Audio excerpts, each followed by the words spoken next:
We do schedule time to talk with, let's say, some of the more power users, happier users, different folks who are on our platform, and understand why it is that they chose us, and what they perceive as our value.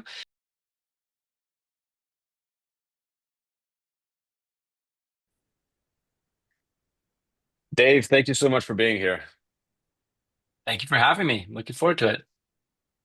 Dave, I'm intrigued. So you spend a decade working your way up the corporate ladder. You end up being CEO of a company, but then after a couple of years, you decide, you know what? I'm going to leave and I'm going to start my own business.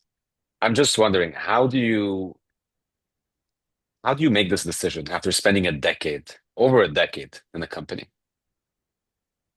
Yeah, it's a great question. So I'll first say that maybe the decision from my perspective wasn't quite as stark or as defined as that. So I absolutely did work my way up in a fairly traditional asset management firm, investing people's money. I started as a trader and an analyst, became an associate portfolio manager, then certain C-level title, COO, chief compliance officer, and ultimately ended up being CEO of that company, as well as they call ultimate designated person, which is a fun title because it means you're personally liable for things that happen in the company, in the Canadian regulatory context there. So yeah, really, that was my path coming out of university while I was doing my CFA. I'm a chartered financial analyst as well, and had a really good experience there. But a couple of years in, one of the interesting things that happened within my career path was that company, that asset management company, ended up joining forces with a fintech company, which was itself a startup, and that became the number one priority, let's say, in my day to day, focusing on that fintech startup. So it ended up being called Mocha, and we built that business from about 2015 to 2021. Sold that to a public company called Mogo in May of 2021, and then I stuck around with the acquirer for a period of time, helped to manage that transition, as well as we launched a commission-free trading app called MogoTrade during that time. Um, but ultimately found that being part of a publicly traded company with a focus on quarterly earnings reports and everything that goes with that wasn't, the what I was looking for ultimately. It wasn't as engaging as I had felt when I was working on early stage, mission driven startup. That you can really get your hands dirty more, and see more of an impact than in a large organization. And around that time, I was talking with folks in my network more broadly, to understand what other opportunities may be out there, and came across Future Money, which is where I am now. Which its founder is actually the founder of Mocha, so somebody who I've worked with in the past as well. His name's Phil, and we have a good working relationship, and I kind of knew more or less what I was getting into from that side of things, even if the nature of the company was going to be very different from what we'd done together before. So it was a bit of a leap of faith, I suppose, leaving maybe the stability of a public company, and a role I'd been in for over a decade, to going to a startup that you don't know if it's going to succeed or if it's going to fail. Obviously, we have a lot of confidence in it, but things can happen. So I guess if I was to boil it down, I would say that largely my decision was based on excitement about this new opportunity, and a little bit of the knowing who I was going to be working with, and that we'd seen some success together in the past, and having that belief that this is something that would succeed, and be a good use of my time and my skill set. Mhm. I mean, that's fascinating. A lot of people change companies, and the usual answer is always goes back to the money. But I feel like in your answer, I really feel like you wanted to get that excitement back. And now 18 months in, Do you feel that excitement? Do you feel that energy working in a brand new company? Absolutely. I mean, I compared it to somebody I was talking with recently to I feel like I'm playing on offense instead of on defense. It's a bit more exciting when you're going out and trying to do things that haven't been done before and trying to tackle hard problems and move the needle yourself in many cases. And you have to do a lot of things because, in a startup, you don't have many folks around the table and you have to wear a lot of hats and especially as co-founder of this business, even if it's not my area of expertise, I still need to care about and understand marketing and growth and aspects of the technical side of things. I need to have some proficiency in a lot of different areas and understand the connectedness between all of those things. And so, starting from the place of wanting this to succeed and feeling that the world deserves and needs future money in it, that drives a lot of the energy that I have around it to push past different roadblocks that we hit and engage more in the process versus maybe getting to a place where I was in the past in my career where I'd been there for some time. I sort of knew the flow of things. A lot of it was a known quantity, and you're maybe seeing the same types of problems over and over again, or you're managing, through layoffs, or how do you do more with less, but in an environment that's not as growth oriented and not as focused on the opportunities that are in front of us. So I'm really enjoying the fact that I get to work on building something new, and we get to move really quickly and try out cool things. And that's one of the advantages to being small and nimble. Yeah, that's awesome. And I want to get deeper into future money, but before I do that, I just want to ask you about the idea itself. How did you know that this was the right project to work on? Someone who's been in the corporate world for a decade, you probably had a lot of ideas or during that time. So how did you know that this was it? Or is it just because you're working with someone you trust? So in our last business, the hook was round up to invest. So if you spend, $3.25 on a coffee, then it gets rounded up to $4, and the difference of 75 cents gets put into an investment account for you automatically. And we had a lot of success with that. It was something that resonated with people immediately. And we were able to grow to over 1 million downloads and hundreds of thousands of people in Canada. And we expanded into Europe as well, and saw that type of message resonated there as well. Um, One of the interesting things that we saw in terms of user behavior is that users were creating their kids as goals that they had on there. So they were trying to put money aside specifically for their kids, even though there was no specific tax advantage to it. The user interface wasn't prompting for it. There was nothing that, we weren't really running ads that would suggest that. People just naturally were gravitating towards, oh, I'm saving money, I'm putting money aside. Okay, I want to do it for my kids. And at Future Money, that is the core of what we're doing. We're helping parents and even extended family members save and invest and build generational wealth for those kids that are in their lives. And so when I thought about, what had gone well with the last business and where were the opportunities, I thought, well, first of all, the roundup piece, there were always some issues on implementing that with bank links, and I'll avoid the technical jargon on that, but there were always some issues with that side. But this idea of tapping into a parent's love for their children and wanting to do something, even if it wasn't something big, this idea of small recurring contributions, whether it's a roundup or whether it's a small fixed amount, felt like something that was empowering for parents to be able to do and feel good about putting money aside for their kids. And what's great is that starting from an early age, as you can do with a young kid, your investment time horizon is so much longer. So your ability to really maximize the power of time and compounding is greatly extended versus a lot of people only starting to invest in maybe their 30s or 40s or 50s and then trying to invest for their retirement. So starting in some cases 30 plus years in advance is a huge head start because you let that money go to work for you. And that was something that was really exciting for me to work on. Also, because around that time, my wife was pregnant.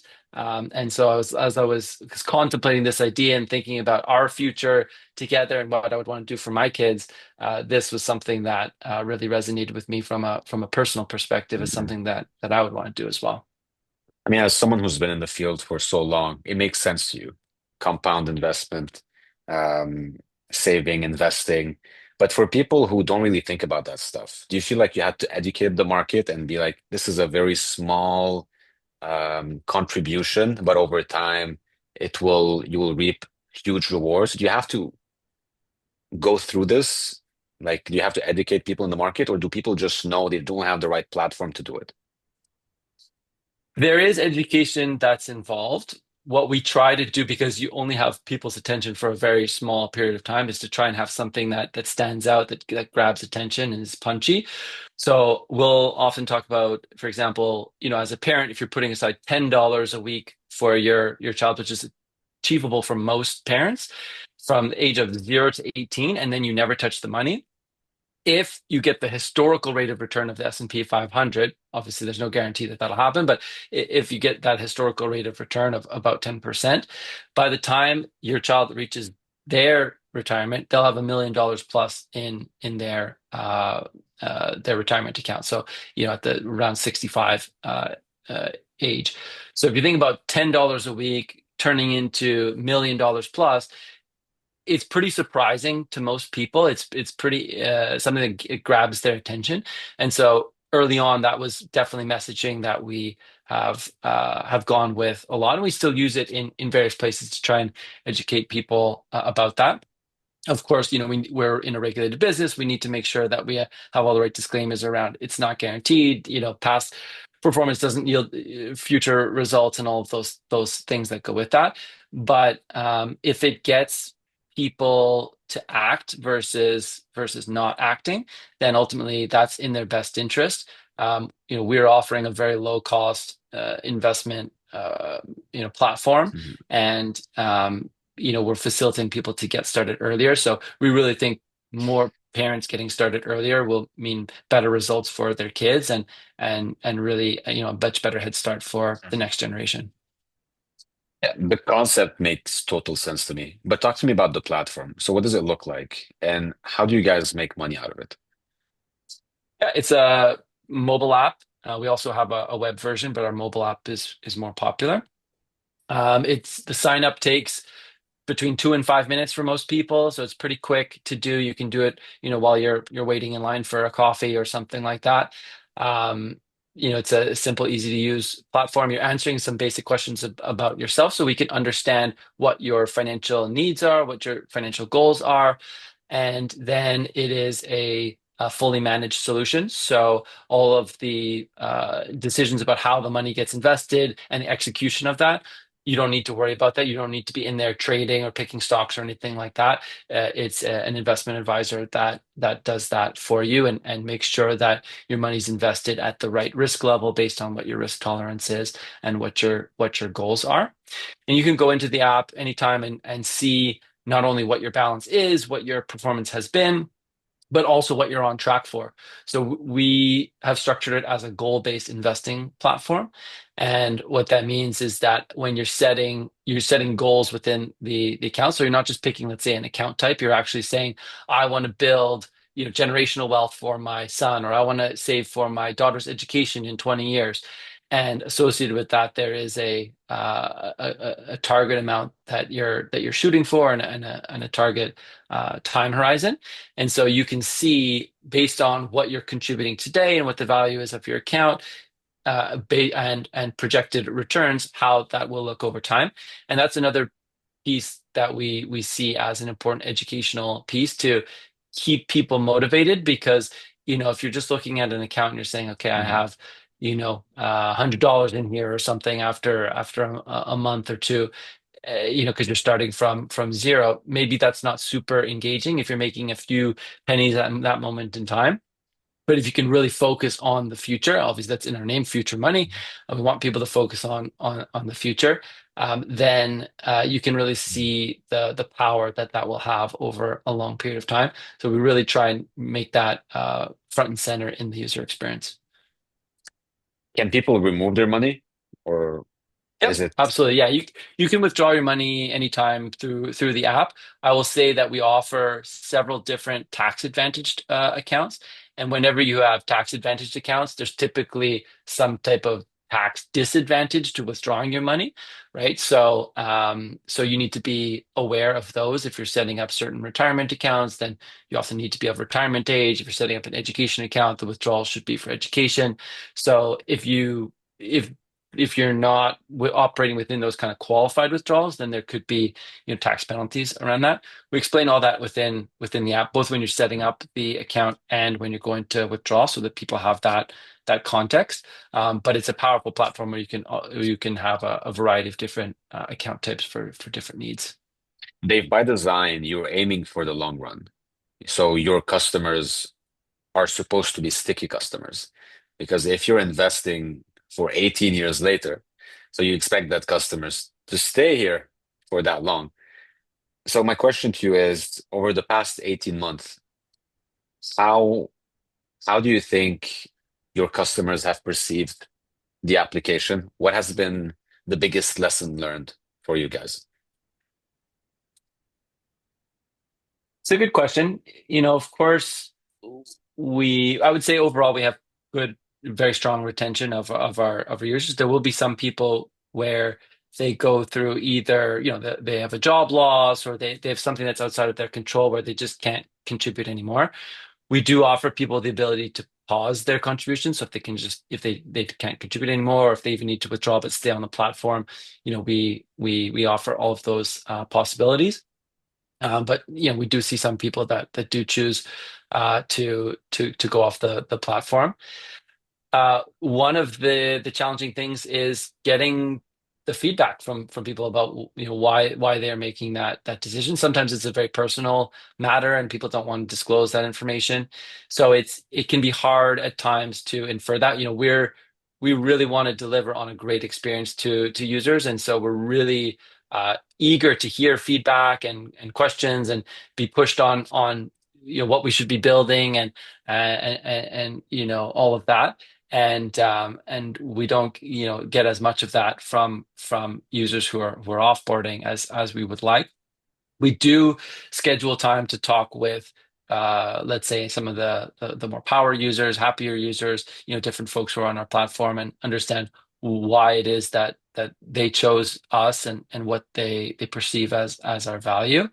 And a lot of the comments that we get are that it was really easy to set up. They wanted to do something for their kids, but they didn't know what to do. So making it easy and fast was a big reason why they wanted to go with that, versus some of the, let's say, education savings, like 529 programs. There might be paperwork. There's a lot of different programs to choose from. It can be a little bit messy. So we really try and put that user experience and ease of use at the forefront. And then, it's a powerful platform where you can have multiple different accounts. You can share accounts with family members, so there's shared visibility. Um, and so all of these different features are things that our users value. There are things on our roadmap, certainly, that we want to deliver on, that we do hear from users, they want to see. One of them is let's say, broader type of gifting platform. So a common piece of feedback from people is, I would love to be able to gift a stock, or a stock portfolio, to a niece or a nephew or something for a birthday, and just make that a really seamless and easy experience for everybody concerned. And there are some challenges to implementing that. So we have some different offerings around that today, but we really want to deepen and broaden what we're doing there. That's awesome. And that's actually a really cool idea. This a very interesting feedback. I'm going to end with this, Dave. Recently, the US president announced that every new child born will get a sum of money. I think it was $1,000 Yes, as soon yeah. as they're born, that they'll be able to unlock 18 years later. Do you feel like this is like the ultimate validation for the company that you're building?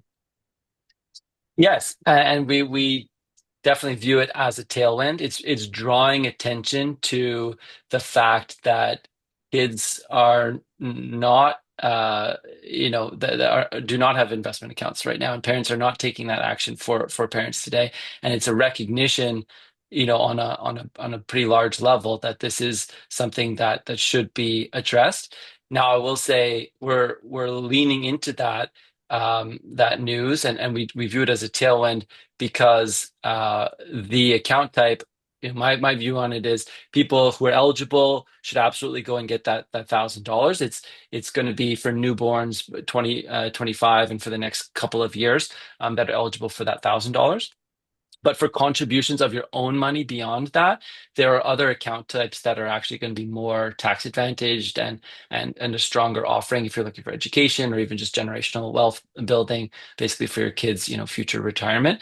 So launching this $1,000 campaign, it's a great start. It's a great thing to get parents focused on this, but it's probably not on its own going to be life changing for that child unless it triggers a broader conversation and a broader set of actions around using some of these other account types to invest, save and invest for your kids. And that's where future money comes in and does that really well. So we hope people get started because of the $3,000, but don't stop there and continue to invest for their kids in other ways. That's great, Dave. That was really super interesting. Thank you so much for taking the time. It's been an absolute pleasure. Thank you for having me.